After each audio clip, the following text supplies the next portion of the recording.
Good morning class.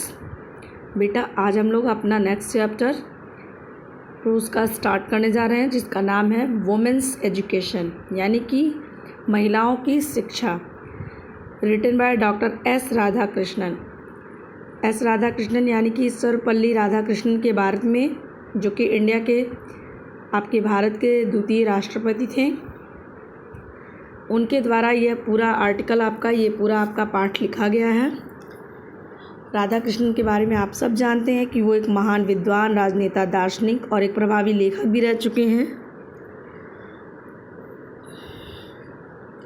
उनकी बहुत सारी रचनाएं रही हैं, जिसमें Indian philosophy, my search for truth, Hindu view of life, philosophy of Upanishad है। बहुत सारी रचनाएं उनकी रही हैं। उसी क्रम में उनकी एक रचना वुमेन्स एजुकेशन भी रही है। 1954 में उनको भारत रत्न से सम्मानित भी किया गया है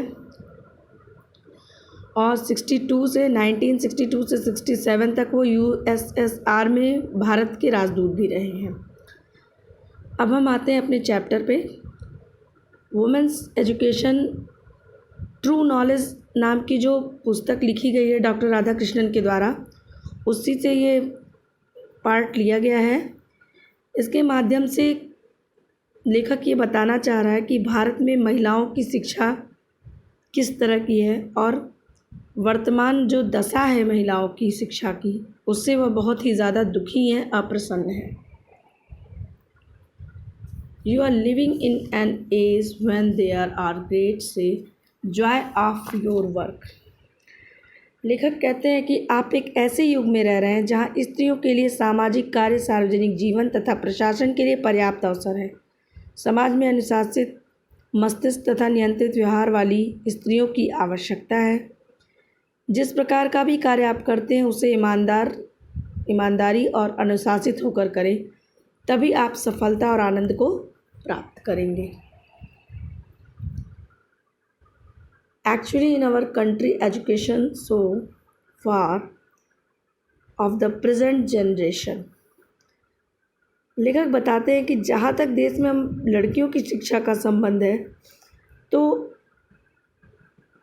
प्रत्येक शिक्षा संस्थान जो लड़कियों की शिक्षा को प्रेरित करता है, वो काफ़ी प्रोत्साहित करने योग्य कार्य करते हैं। उनकी प्रशंसा करनी चाहिए, उनको मान्यता देनी चाहिए कि यह जो शिक्षा का क्षेत्र है, यह घट थोड़ा ना रहे, बल्कि बहुत ही ज़्यादा विस्तृत रहे। विद्वान कुशल हो सकते हैं, परंतु हमारे जीवन में किसी प्रकार का उद्देश्य न होने पर हमारा जीवन जो है वह स्वतः ही अंधकारमय और त्रुटिपूर्ण हो जाता है। ऐसी स्थिति में जब स्त्रियों को ही शिक्षा नहीं प्राप्त होगी, तो वह बाकी सदस्यों को घर के शिक्षित या समझदारी का पाठ नहीं दे पाएंगी। गीता का कथन है कि निश्चयात्मक बुद्धि एक ही है, सुसंस्कृत मस्तिष्क में एकाग्रता तथा उस एकमात्र उद्देश्य की पूर्ति के लिए लगन होना आवश्यक है।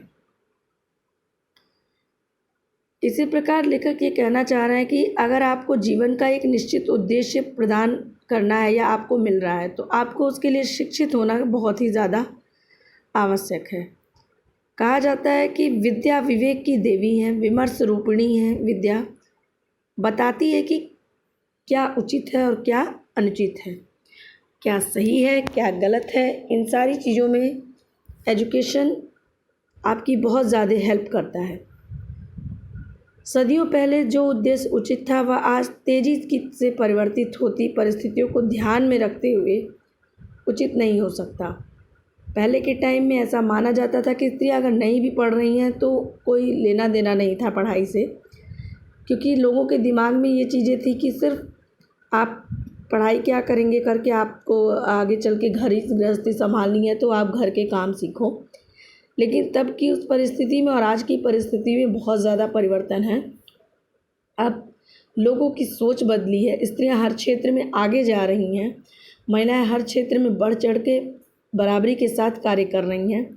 तो अब चीज़ें बदल रही हैं और जो आवश्यकताएं हैं वो वर्तमान के हिसाब से ही बदल रही हैं। Every time we start, we use our humans and with saying with nurpash, not more than that. अब लेखक कहते हैं कि जब भी हम किसी कार्य आरंभ करते हैं तो हम ईश्वर का भजन कहते हैं और शांति शांति कहकर उसे समाप्त करते हैं। और गुरु और शिष्यों से अपेक्षा की जाती है कि वो एक दूसरे के प्रति घृणा ना करें बल्कि प्रेम से रहें। दया एक ऐसा गुण है जो पुरुषों की अपेक्षा स्त्रियों में ज़्यादा पाया जाता है। अभी लेखक कहते हैं कि उन्होंने कुछ समय पहले एक ऐसी बुक पढ़ी थी जिसमें नारीत्व के पतन की बात की गई थी कि स्त्री अपनी चीज़ों को ख़त्म कर रही है क्योंकि स्त्री की दया भावना में कमी आई है। दूसरे शब्दों में ये कहा जा रहा है कि दया स्त्रियों का स्वाभाविक गुण है, परंतु आजकल की जो स्त्रियां हैं वो दया भाव नहीं दिखा रही हैं, और यदि आप में दया भाव नहीं है तो आप मानव ही नहीं हैं।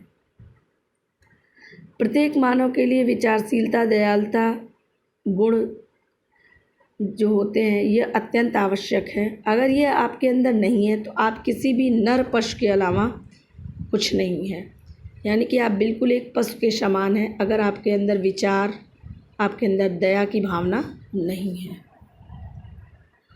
There is a famous verse which tells us, look upon the forest as Ayodhya, go my dear। अब लेखक कहते हैं कि एक प्रसिद्ध कविता जो हमें बताती है कि संसार एक विश्व वृक्ष है। इस अपूर्ण संसार में दो गुण अनुकरणीय फल प्रदान करते हैं, वे हैं हमारे महान ग्रंथों का अध्ययन और विचारकों से विचार विमर्श। ये दो बातें मनुष्य के मस्तिष्क और हृदय को बिल्कुल चेंज करके अच्छा बना देती हैं। उपनिषद के एक छोटे से संवाद में पूछा गया कि उच्च जीवन का क्या सार है, तो गुरु उत्तर देते हैं, क्या तुमने उत्तर नहीं सुना? ताड़ियों क्लैपिंग होती है, तालियों की गड़गड़ाहट होती है और उत्तर मिलता है दा दा दा दा दा दा। ये 3 बार का जो अर्थ है इसी में पूरे जीवन का सार छुपा है। दा का मतलब है दम, दा का मतलब दान और दा का मतलब दया। यही जो उच्च जीवन के सार तत्व हैं। आप में आत्मनियंत्रण यानी कि दम होना चाहिए, पावर होना चाहिए, जो कि एक मानव की पहचान है। जैसे रामायण में लक्ष्मण वनवास के लिए जाते हैं तो उनकी माँ उनसे कहती हैं कि राम अपने पिता दशरथ की तरह मानना, राम को अपने पिता दशरथ की तरह और सीता को मेरे जैसा मानना, वन को अयोध्या मानना, तो हे मेरे प्रिय पुत्र अब तुम उनके साथ जा सकते हो। There are ever so many thrilling stories in our classics which will instead we will have a great nation। हमारे महान ग्रंथों में ऐसी अनेक रोमांचकारी गाथाएं हैं जो हमारे अंदर उच्च नैतिक शक्ति और शक्ति का संचार करती हैं, जो हमें ये बताती है कि किस तरह नियमावली का निर्धारण होगा, किस तरह हमें अच्छा आचरण करना चाहिए। इसी क्रम में लेखक ने 2 लाइनें दी हैं कि हमें अच्छी स्त्रियां दो, हमारी सभ्यता महान हो जाएंगी, हमें अच्छी माताएं दो, हमारा राष्ट्र महान हो जाएगा। कहा जाता है कि जब एक पुरुष पढ़ता है तो वह 4 परिवार का पेट भरता है, परंतु जब एक स्त्री शिक्षित होती है तो वह पूरे परिवार को और समाज को भी शिक्षित करती है। When you talk about education, you have several aims in views has been somewhat different। जब आप शिक्षा की बात करते हैं तब आपके सम्मुख अनेकों लक्ष्य होते हैं। जिन लोगों को शिक्षित किया जाता है उन्हें संसार का ज्ञान दें, उनमें विज्ञान, इतिहास, भूगोल आपको ज्ञान के योग्य बनाते हैं। साथ ही साथ उन्हें तकनीकी कौशल का भी प्रशिक्षण देते हैं जिससे वह अपने जीवन यापन कर सकें। हम सुन चुके हैं कि शिक्षा का मुख्य उद्देश्य केवल योग्यता या ज्ञान प्राप्त करना नहीं होता, बल्कि शिक्षा के होने से आप एक अच्छा जीवन भी चला सकते हैं। आपको सही गलत, अच्छे बुरे की पहचान होती है। कुछ शताब्दियों पहले हमने स्त्रियों की उपेक्षा की, परंतु हमारी परंपरा जो रही वो हमेशा भिन्न रही। इसी के अवशेष में यहाँ पर 4 लाइनें लेखक ने दी।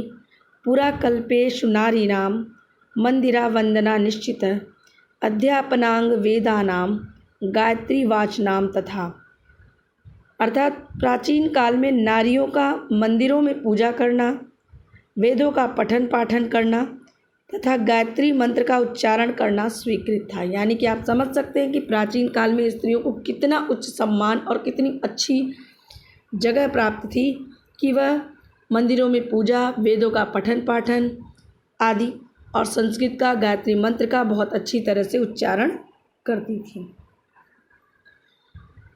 इन ancient times of a women had the are coming into their own. प्राचीन काल में जो स्त्रियां थी हमारी, उनका यज्ञोपवीत यानी कि जनेऊ संस्कार भी होता था। उन्हें वेदों के पठन पाठन की स्वीकृति थी कि वो आराम से पढ़ सकती थी, वो गायत्री मंत्र का जाप कर सकती थी। यानी कि ये जितने भी कार्य थे ये सब कुछ स्त्रियों के लिए स्वीकृत थे। परंतु हमारी सभ्यता का विकास रुक गया और इसके पतन का एक मुख्य कारण जो बना वो यह बना कि स्त्रियों को जकड़ दिया गया, यानी कि स्त्रियों को पराधीनता दे दी गई।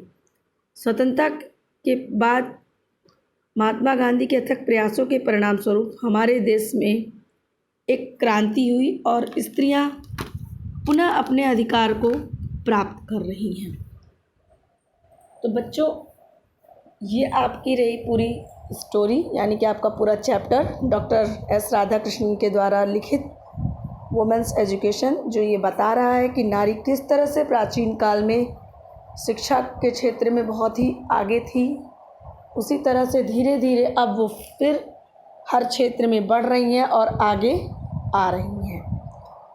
तो ये आपका चैप्टर रहा जो कि आज यहाँ पे ख़त्म होता है।